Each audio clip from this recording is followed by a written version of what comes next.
வந்தாச்சு தி சென்னை சில்க்ஸில் mega combo sale, summer chill out sale. நீங்க நம்ப முடியாத தள்ளுபடி விலையில். சூர்யாவின் நடிப்பில் கடைசியாக வெளியான கங்குவா, ரெட்ரோ ஆகிய 2 திரைப்படங்களில் கங்குவா மோசமான அடியை வாங்கியது.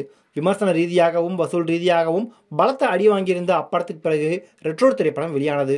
இந்த படம் கங்குவா அளவுக்கு அடி வாங்கவில்லை, ஓரளவுக்கு நல்ல வரவேற்பை பெற்றிருக்கிறது. இந்நிலையில் சூர்யா செய்திருக்கும் செயல் நிகழ்ச்சியடை செய்திருக்கிறது. சிவா இயக்கத்தில் சூர்யா நடிப்பில் கங்குவா திரைப்படம் அவருக்கும் அவரது ரசிகர்களுக்கும் ஒரு கெட்ட கனவாகவே இருக்கும். ஏகப்பட்ட பில்டப்களோடு வெளியான படம் தோல்விகளையும் ட்ரோல்களையும் சந்தித்தது. ஒன்றுமே இல்லாத படத்தை வைத்துக் கொண்டுதான் இந்த படத்தை பற்றி அவ்வளவு பேசினார்களா, பேச்சை கொஞ்சம் குறைத்திருக்க வேண்டும் என்று பலரும் ஓப்பனாகவே அடித்தார்கள்.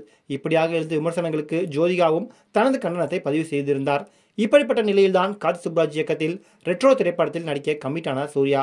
உடனடியாக ஒரு ஹிட் தேவைப்படுவதால் இந்த படத்தை ரொம்பவே அவரும் அவரது ரசிகர்களும் எதிர்பார்த்திருந்தார்கள். இதில் சூர்யாவுடன் பூஜா ஹெக்டே, ஜோஜு ஜார்ஜ், ஜெயராம் என பலர் நடித்திருந்தார்கள். சந்தோஷ் நாராயணன் இசையமைக்க ஜோதிகாவும் சூர்யாவும் சேர்ந்து படத்தை தயாரித்திருந்தார்கள். முதன்முறையாக கார்த்திக் சுப்ராஜுடன் சூர்யா இணைந்திருப்பதன் காரணமாக இந்த படத்தின் மீது எக்கச்சக்க எதிர்பார்ப்பு எழுந்திருக்கிறது. அந்த எதிர்பார்ப்புடன் கடந்த 1ஆம் தேதி இந்த படம் ரிலீஸ் ஆனது.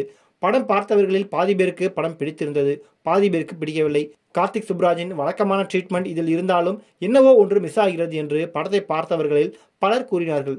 கேங்ஸ்டர் மற்றும் தென் மாவட்டங்களை அடிப்படையாக வைத்து கார்த்திக் சுப்ராஜ் இதுவரை எடுத்த படங்கள் அத்தனையுமே வேறு தளத்தில் இருந்தன. ஆனால் ரெட்ரோ படத்தின் கதையோ இந்த 2 விஷயங்களையும் கொண்டிருந்தாலும் திரைக்கதை எங்கெங்கோ ஆடியன்ஸை இழுத்து கொண்டு சென்றது. இதனால் சீட்டில் இருந்த அனைவருமே ஒரு கட்டத்துக்கு மேல் நெளிய தொடங்கினார்கள். மேலும் கார்த்திக் சுப்ராஜ் எப்போதும் வலுவான திரைக்கதையை அமைப்பார். அதுதான் இந்த படத்தில் முக்கியமாக மிஸ் ஆகி இருக்கிறது என்று கருதப்படுகிறது. படத்துக்கு கலவையான விமர்சனங்கள் வந்தாலும் கங்குவாவை ஒப்பிடும்போது இந்த படம் எவ்வளவோ பரவாயில்லை. வசூல் ரீதியாகவும் நல்ல ரெஸ்பான்ஸை இப்படம் பெற்றது.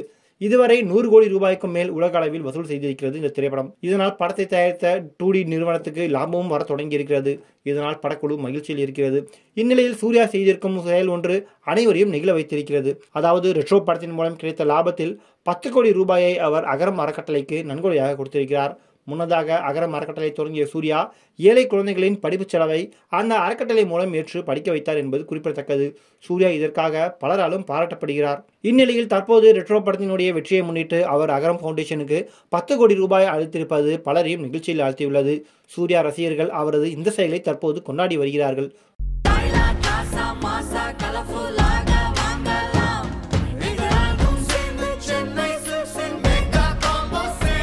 வந்தாச்சு தி சென்னை சில்க்ஸில் mega combo sale, summer chill out sale. நீங்க நம்ப முடியாத தள்ளுபடி விலையில்.